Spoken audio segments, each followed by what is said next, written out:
Hey everybody, I'm Dan Paper Skies, I'm Sky, aka Skybreak. and we're at episode 3 now of the Skycast. Super exciting. The Skycast is a series where we interview and have conversations with some of our favorite up-and-comers and established artists in the bass music industry and beyond. So today we got a crazy electronic music duo. They're kind of new on the scene, but had some huge releases creating like innovative melodic pop EDM. They've had releases now with Ophelia, Seeking Blue, Night Mode, and individual releases on their previous aliases, or I guess solo aliases, with NCS, Lowly, Halcyon, Elixir, and so many more places.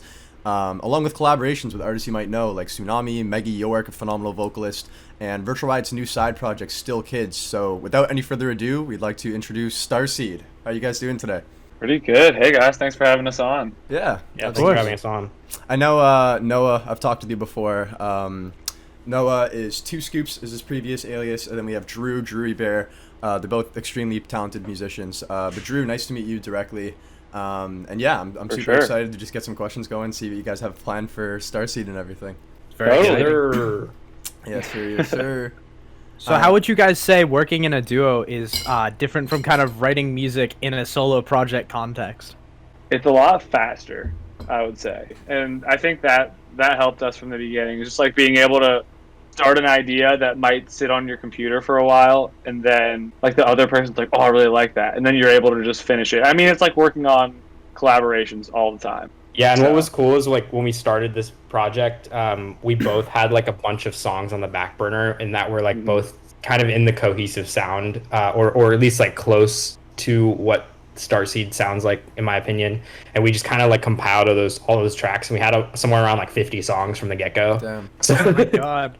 So like, or more so just like solid ideas that we both kind of were like, oh, you know, maybe we could do something with that one in the future. And then honestly, a lot of those ideas are still sort of like on the back burner, but I'll sometimes just like revisit them and decide like, okay, we're gonna do this track for this point in time, blah blah blah. Okay. Yeah, honestly, the reason we have so many songs with Maggie York is because during the initial creation of the project, Maggie and I were going to make an EP. So we had so many little ideas started, and then I was like, Noah, like we should just make this an EP with all three of us. And like we should all just finish these songs and make them together. So I think that was kind of like the origin. And then we ended up just like having 5 singles with Maggie, which more are still going to come out. No, she's been killing it with you guys. Like phenomenal vocalist, super fitting. Like your song "Heaven" was the first one that I had heard from you guys, and that's why I ended up meeting Noah and everything. But it's just really captivating the way that it kind of blends with like the softness of the drop and everything. Just super fitting vocalist. But you were saying like with the workflow and everything, I'm kind of interested in that. How do you just start a lot of little ideas and kind of build them out? Because for me personally, it's the sort of thing where like I have to start a song and finish it, you know? I can't really leave it on the back burner, otherwise I usually forget about it. So was it just like a bunch of ideas came together, or? Honestly, I feel like it's different every time for us. Oh, for sure, yeah. We have times where we sort of like sit on our own, and then we'll like flush out like our own songs, or we'll have times where we meet up in person, because he lives like walking distance from me basically, so I can just like go over there, and then we'll just like, I feel like our best ideas are honestly when we're sitting together. But then there's also other days where we just kind of like make random ideas, and we're like, yo, check this out, dude. I just like recorded this new patch with my synth or whatever, and I'm like running this other stuff, you know, and blah blah blah, just like random ideas. And then we kind of decide like sort of sporadically like, oh, we're gonna finish this, we're gonna, you know, we're not finishing that one. Okay. No, for sure. And speaking of synth patches and kind of experimenting with that stuff, we were seeing on your Instagram that you guys are kind of use a blend of like analog synths and in the box. Can you kind of tell us about, do you find yourself mainly using hardware for like softer pads and stuff, or how do you like delegate, we're going to use hardware in this case and we're going to use software in this case, or does it just kind of happen? I think it's pretty cool, and we talked about this pretty recently, but Noah's hardware setup is like really futuristic. It's just like a lot of like newer sounds. Imagine kind of just like electronic digital synths, and then a lot of the stuff that I have is like old 80s, like even if it's like replica stuff, it's like 80s analog stuff. So it's kind of it's kind of like a weird contrast between both of our setups. So I feel like Noah's making a lot of like drum loops, and I'm making more like pads. It just kind of goes back and forth. Cool. Yeah, like I feel like you know, and very much like the results do sort of sound like that, like what he was explaining, like what our different setups do. Like I feel like my setup is based a lot more around just like weird sound generation and stuff. So I tend to like lean towards like these really like trippy effects units and stuff. And so does Drew, but I feel like in a different way, where like his stuff is more like focused on like lush 80s like sounding stuff. You know, with I don't know, with like it seems like he's a lot more into like really dope like poly synths and stuff, while I'm more like I'm using modular junk. Is it fair to say it's more of like a retro sort of sound?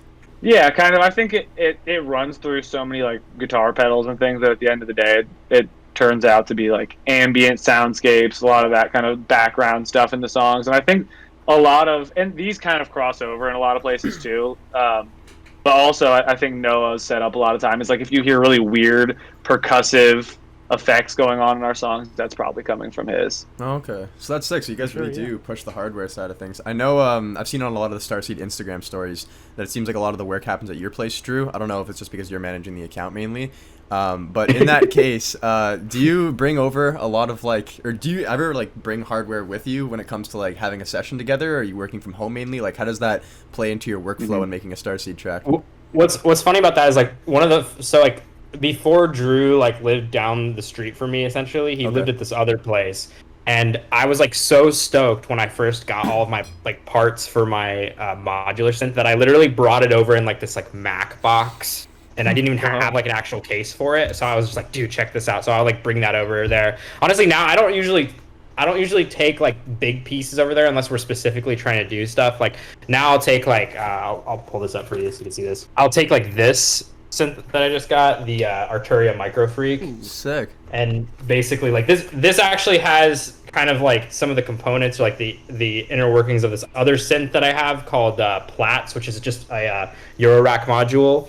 So this has a lot of the same sounds as that, but it kind of I don't know, it's not called poly, right? It's called paraphonic. Yeah, it's like paraphonic. It's like still yet to get into hardware stuff. We were talking about that. You should, dude. Come on, get your head in the game. Yeah, for real. It's one of those things. I know if I start, I'm gonna get so invested in it, and then there goes my wallet and my time. So it's like, I don't know. Yeah, make more bands, dude. I used to have a friend who was absolutely obsessed with like the kind of gross 90s synths that like sound like shit, and he would like he has like a big collection of them and stuff, because like 80s has that nostalgia factor. Modern synthesizers have like really, really clean, versatile, precise tones, and then 90s is that awkward in between point. But I don't like 90s synthesizers. Nah, they're pretty ghastly. Is there really like a noticeable difference? What's a 90s synthesizer? Yeah. Like, what would you like? What's a good example of this? It's like Dude, the if I have them in the Yamaha call. DX sound. Oh, okay. Yeah, Okay. like Are Nords Yeah, from the like 90s? FM. Nords 80s. I don't know. Nords are cool though. Yeah, Nords are cool. I'm fine with I Nords. remember he used to lug over this like massive sampler. I can't remember what it was called. It was the one like all the hip hop and like jungle people use. Oh, MPC or whatever. NPCs. Yeah, he brought it over and it was such a tank. And he's like, and I'm like, bro, this is like impossible for me to use. And like I'm a drummer, so I kind of like I have a sense of percussive rhythm or whatever. But he's like, he brings this thing out, and I'm like, what? Why can't they just bring in a sequencer? But I think it's just Yeah, fun exploring what you can do with like the tools, right? How you're gonna push yourself in order to Definitely. like actually use the sounds and put it into your music and everything. Exactly. That's what makes I think the Starseed project so cool. Is it's like I can hear the hardware that's being used in a lot of the songs, and it's something that I would not personally be able to drive myself. I think to do so heavily, just because like it's a lot of time to be able to understand first. Okay, how do I use this thing? How do I put it in context? And how do I make it sound good and mix it and do everything? So really, really interesting stuff the way you introduce your music there. Really quick, the Nord is 1995, so it is 90s, I suppose. So it's Very interesting. a trash 90s synth. I never remember used it. Trash 90s synth. That's They should crazy. just give you that Nord, Drew. You just tell everybody at that studio that they should just give you all the hardware. Oh my god. I wish. Saying this on the honestly. podcast, they're gonna listen to it and they're gonna be like, They're like, we should give Drew the hardware. Gotta get yeah. Send it all over. Noah sold me.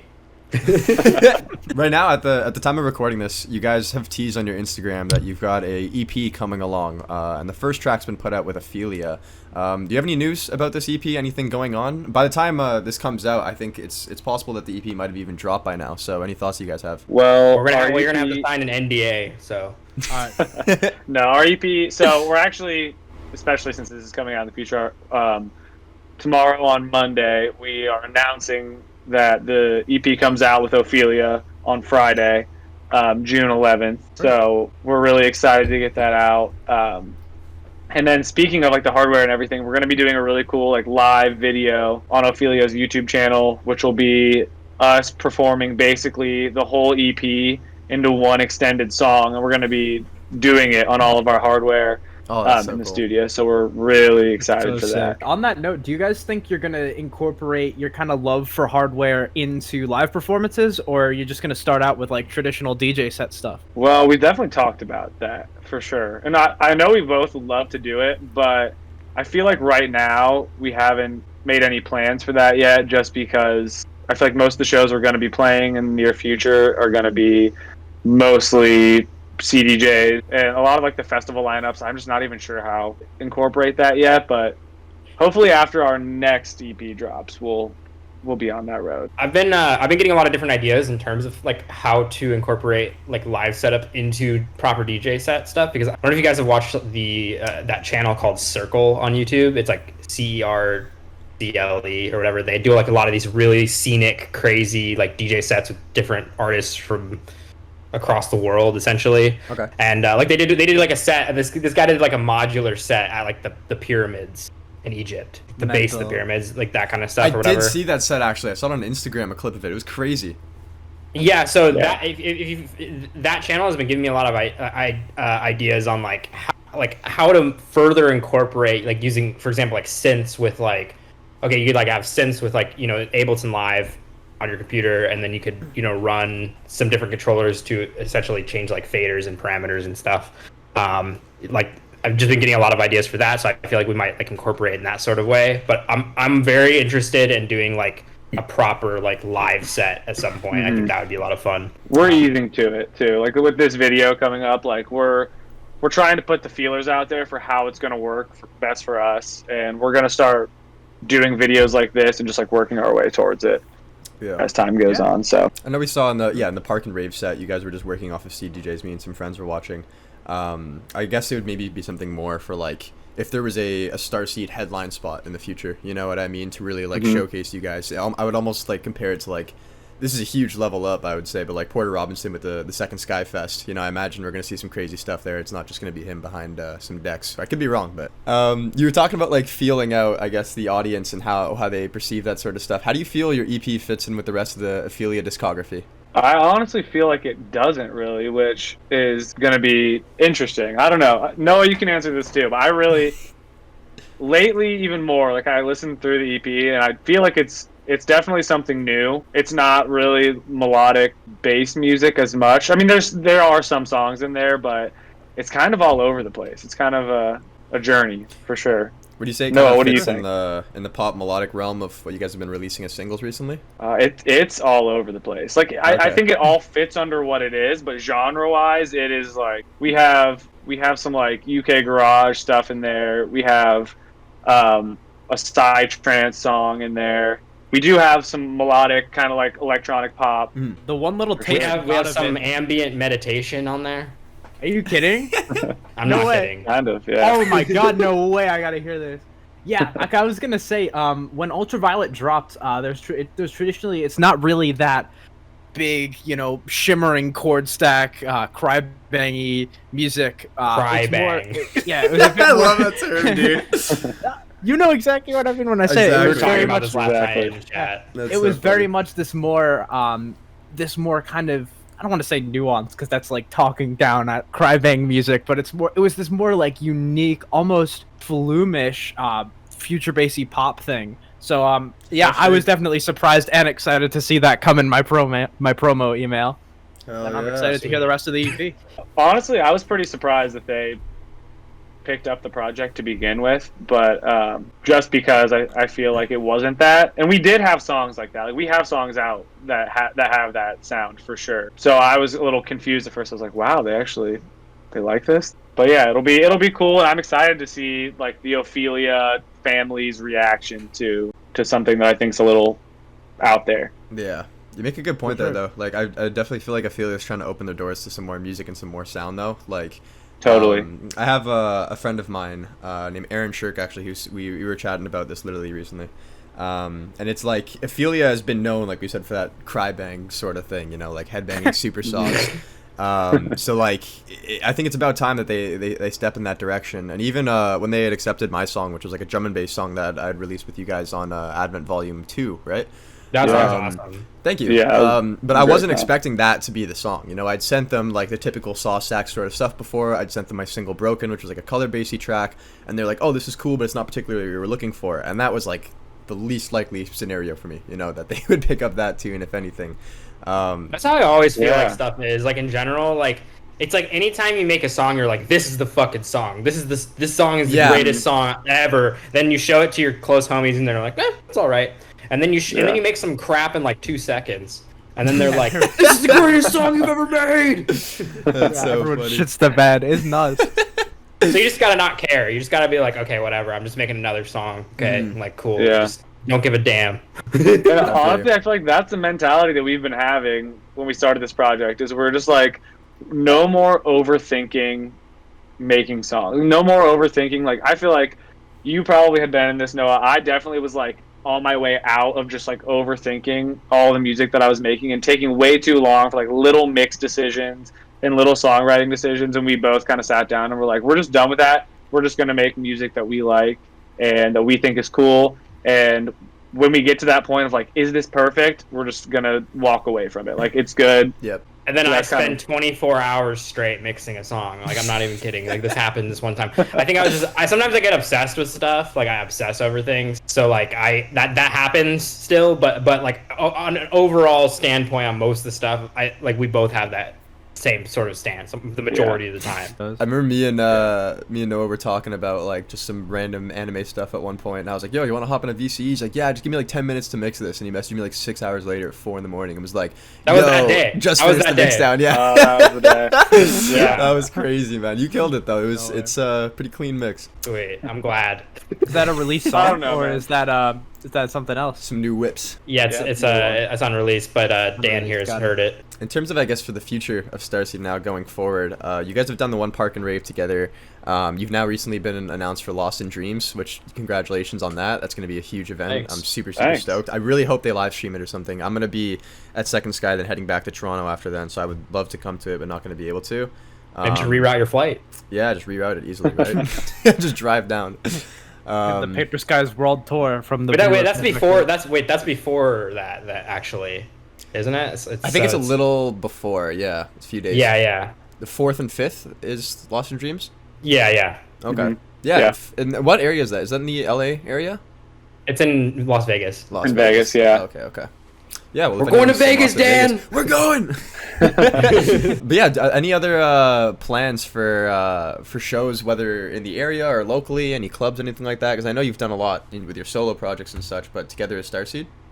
Honestly, we're working on it right now. We're just kind of working through what's next. We don't have anything locked in as of now. Okay. So I mean, we play Toronto back to back with you. I was hoping we could play Toronto. Dude, if you guys can find it, honestly, once the industry starts opening up, I know like I've been getting in contact with 3 different companies and a friend of mine who runs his own. And there's going to be tons of events going on. So if you have any interest in being in Toronto, like I will definitely try to organize that. Oh, that would be so fun. I would love to. See that, Drew? You see that? I just made a move. I don't know any promoters in New York City, but if you come, I'll come support the show.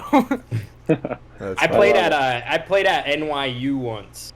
Oh, no way. That's sick, yeah. actually. There was nobody there, but and I'm totally flexing right now. Okay, it was me with my friend Henry. It goes by Apollo, and then Sean Wasabi was there with us playing. And then J Wolf showed up. Crazy. This is like before J Wolf like blew up, basically. Before Indian Summer. Yeah. But I think I mean he might have been working on it at that point. This is like 2014. Okay. And well, yeah, no, or was it 2015? I don't fucking know. I think it was like early 2015 maybe. And yeah, it was. And I also went to Comic-Con New York there, which was really fun. Yeah. Yeah, that's actually when I first met Sean Wasabi. Crazy. It's weird to hear, like, oh yeah, in 2014 when I was playing this show, because for me and Sky, like, we're pretty new on the scene and everything. Yeah. We've, like, started producing around 2014, 2015. Yeah, we were like 10. So, quick basic question. How long have you guys been producing now? Under, like, your solo projects as well, too? So to put it this way, Noah, so I graduated high school in 2014. Okay. And Noah graduated, I think, a year before me. But we knew each other back then, and like when he was still under his first project, I was like just starting, but didn't really start taking it seriously for a couple years after that. But I guess long story short, probably like it's probably been like 8 years for me, okay. So probably longer than that for you. I started producing in like I've been producing since I was like 12, just like rock music and stuff. But like when I was like 16, so like 2011, like I someone showed me In For The Kill Skrillex remix. Okay. And I was actually listening to a lot of like, it was like more like hands up kind of music, like or Eurodance kind of stuff. Like I was listening to like a bunch of like that kind of stuff when I was in like freshman year. I was also listening to artists like Unicorn Kid. I feel like subconsciously an influence on my music. So nobody knows Unicorn Kid for some reason, but he's a legend, and I wish he would come back. But he made kind of like chiptune stuff, sort of. It was like chiptune electro stuff. But anyway, so after I tried to like make stuff like that when I was in like bands for like a little bit, and then someone showed me In For The Kill Skrillex remix, and then I got shown like the whole Skrillex EP, and then I was like, what the heck is this stuff? And so I already had Ableton Live, because I was stupid and I bought a MIDI controller because I thought it was a synth because I was like 12, and it came with Ableton Live. So I already knew how to use Ableton Live a little bit. And then I found out that Skrillex was using Ableton Live, and I was like, hell yeah. So I downloaded like Massive and stuff, and like FM8 and like all that stuff. And I started from that point, and I basically started failing all my classes. Wow. And I became a musician. That's the origin story. Of course. I feel like everyone's first dubstep song was a Skrillex song. Correct me if I'm wrong, but like mine was straight just Bangarang, the classic. For sure. No? I might just be the only person on earth. My first was I got introduced to the old Monster Cat stuff. Like I think Noise Storm Renegade was my first like true EDM song I really fell in love with. That's awesome. I did graduate high school though, so don't worry. Let's go. Yeah, and also in that time, heads up, Noah kicked me out of the band. Oh no! We were in a band together. Oh and he no! kicked me out. Tell us about the band. Yeah. Why do you kick him out? Why did you put me on the spot for that question? I'm sorry. Yeah, we both played in a band, then I kicked him out, and because I wanted to have band practice with people. No one was showing up, so I kicked everyone. To be fair, Drew, I kicked everyone out of the band. So it was a solo project? No, it was just a project with me and the guitarist. Okay. And then then we just got a different lineup or whatever. To be completely honest. Oh my god. That's funny. Are you guys, Drew? You just caused tension between us. What the No, it's okay. Well, I think we've addressed it enough times.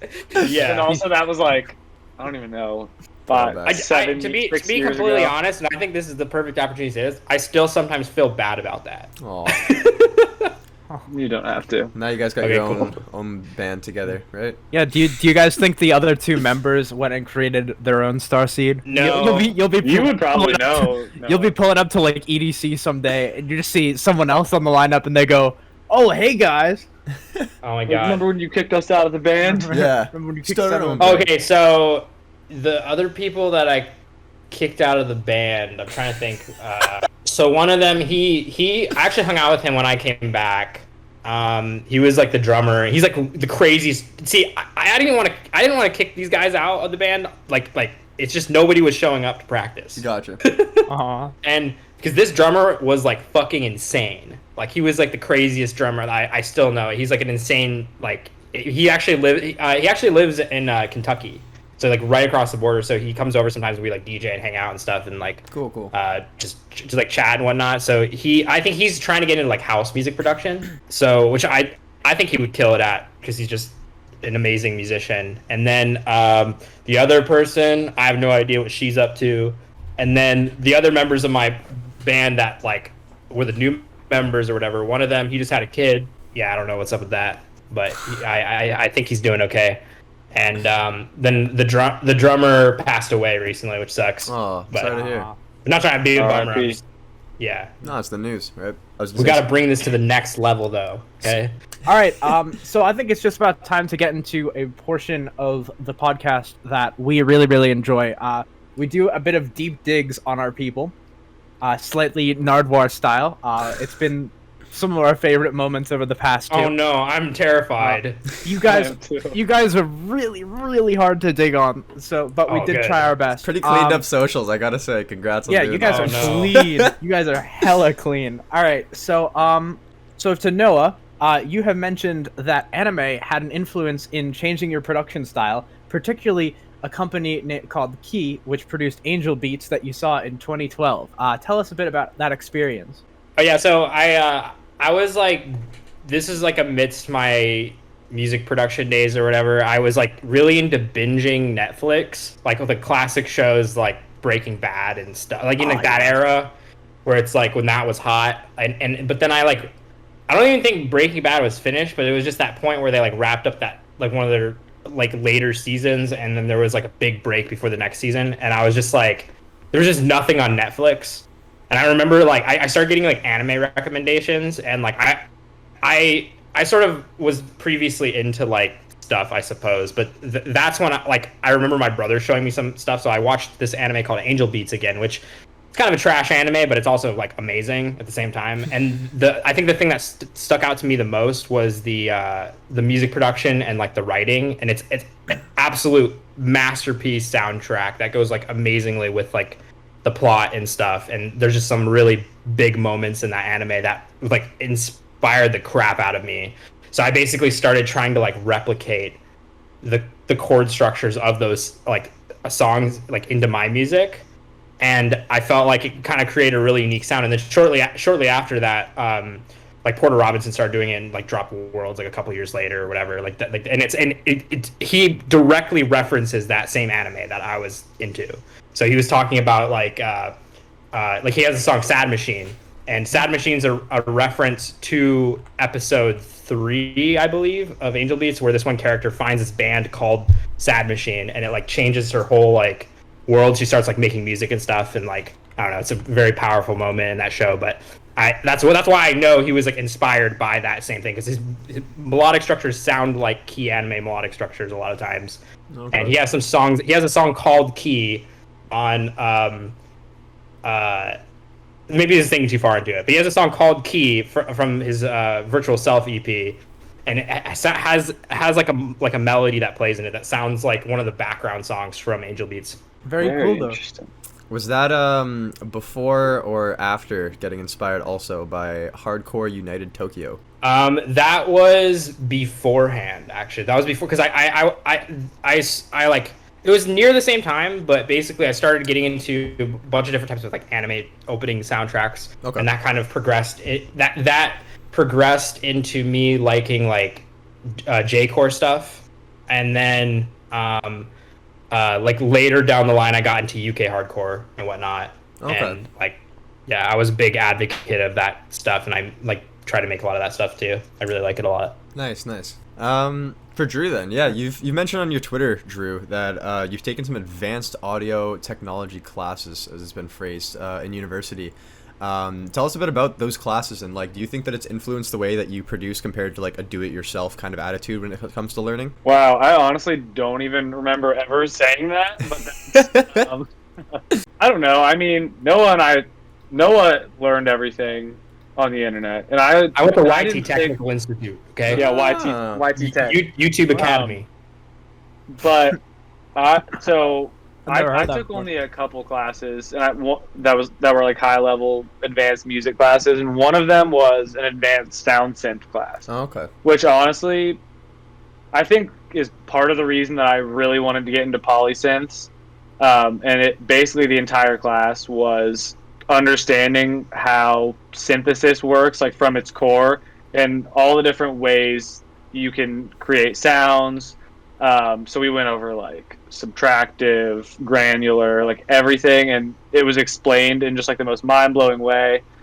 And then also a couple classes on audio engineering. Nice. And yeah, so I and then I work at a studio too, so I audio engineer every single day, so that's pretty helpful too.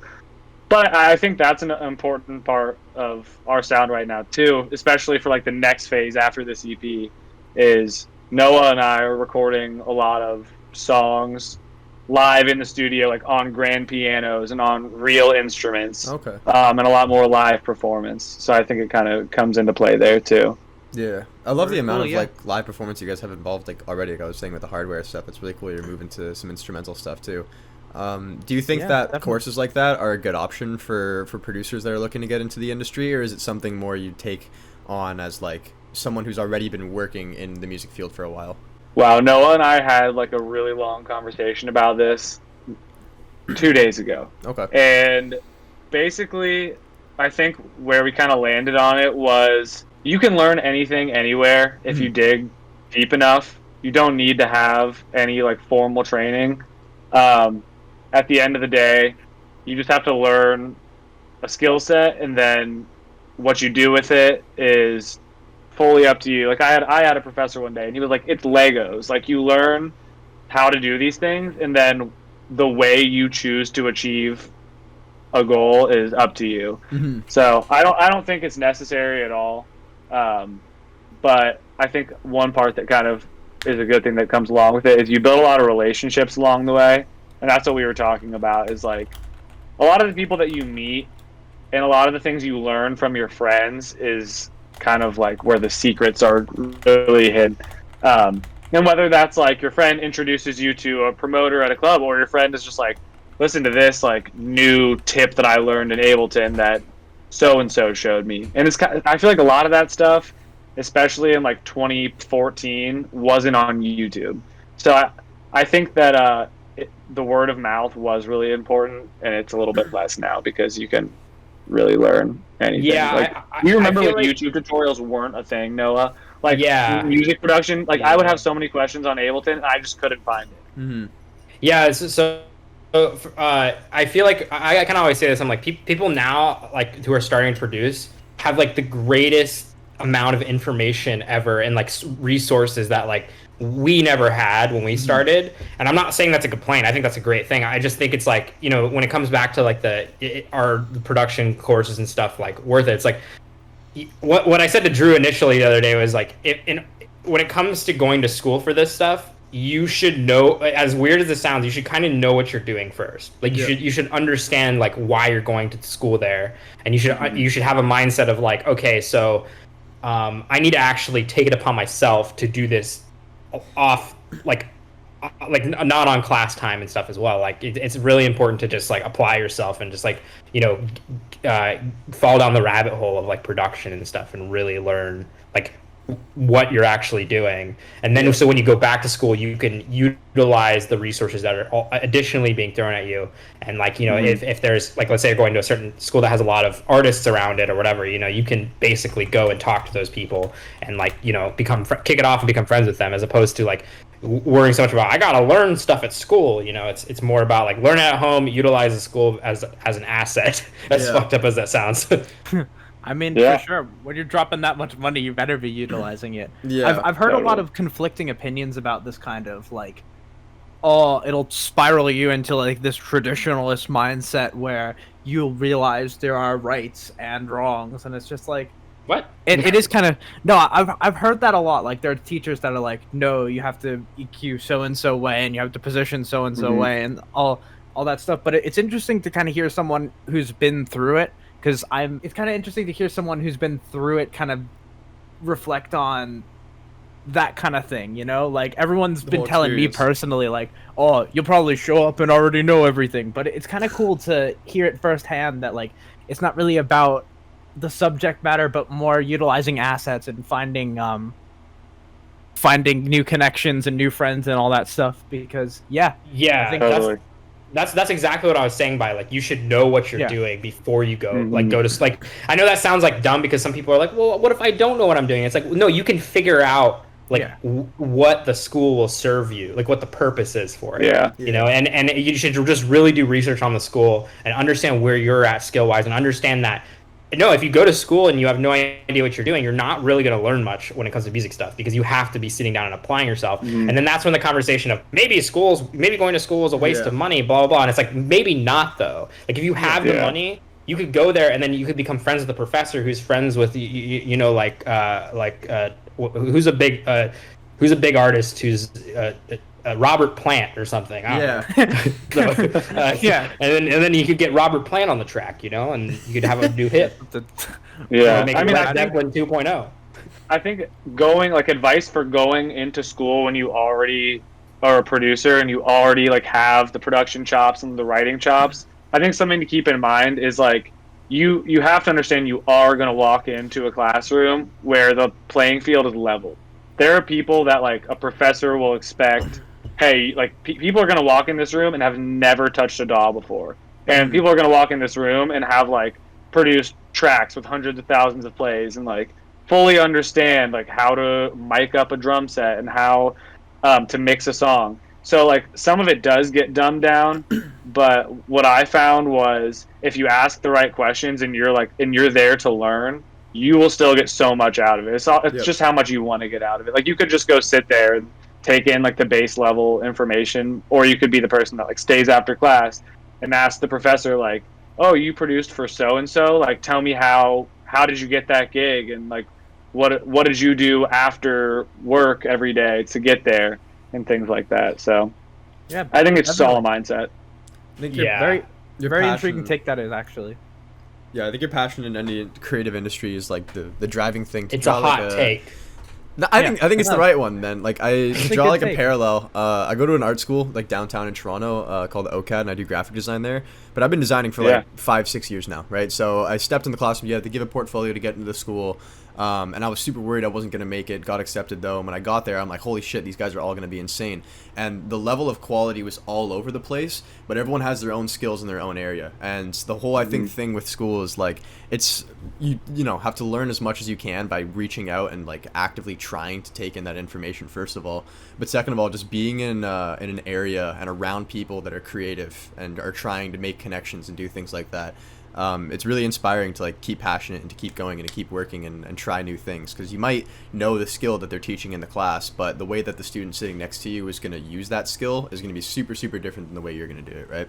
My most relatable like aspect of this was I moved to LA I lived in LA for about like 7 years, and like I didn't go to school or anything, but I feel like that was like my school, like, and stuff did, and just I guess to remind any sort of like listener or viewer or whatever, anybody who's watching this who is considering going to school, stuff always takes time. Like meeting people, like don't rush into like trying to meet people. Like obviously go out and try to meet people or whatever, but like don't expect yourself to like meet somebody who's going to be able to like change your world in like 2 days. Like it stuff like this can take like 5 years. Like it'll take you a while to get in the studio with certain people or meet certain people that will be able to help you, and it'll happen at the most random times in the most random places. Like you could be at like a coffee shop in like West Hollywood or something and then meet somebody who's just like legitimately somebody who like you respect, and they'll be like, oh yeah, what's your name, blah blah blah, and then like you can exchange information with them. Like that stuff can happen, and it's never when you expect it. At least for me, that's how it always is. I want to quickly touch on a question that we had for you, Noah. Oh no.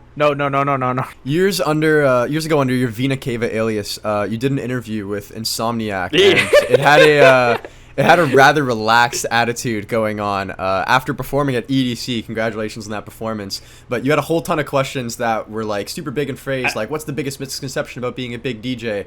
And you throw out all these quick one-word answers. How do you think you would answer an Insomniac interview like that now compared to back then? What was your mindset when you were younger? At that point in time, like this is actually like essentially what happened. So I moved out to LA, right? Like right before that sort of time. And this is like the uprise of like Big Room House and like Festival Trap. And like nobody gave a shit about what I was doing or like what the people in like my crowd were doing at all. Yeah. Like you could send like the coolest fucking tracks like to any label or any like whoever, you know, and they would be like, oh, it's not XYZ enough. It's not like this. And I know that still happens to this day. However, it was like very focused on like all this trash music. So and like all everybody was booking was kind of like that stuff. So I was I was just very upset about that at that point in time internally. And you know, I would not respond like that now to an interview because it's just fucking stupid. I thought it was great, honestly. It was just screw the industry. Like that's literally what I was saying in that interview. Like I just didn't care at that point. Like I was just like, dude, like you guys don't give a shit about what I'm gonna say, so like I'm not gonna say anything. Like so it would not Insomniac. I mean, Insomniac cared. I'm talking about like just the people or whatever.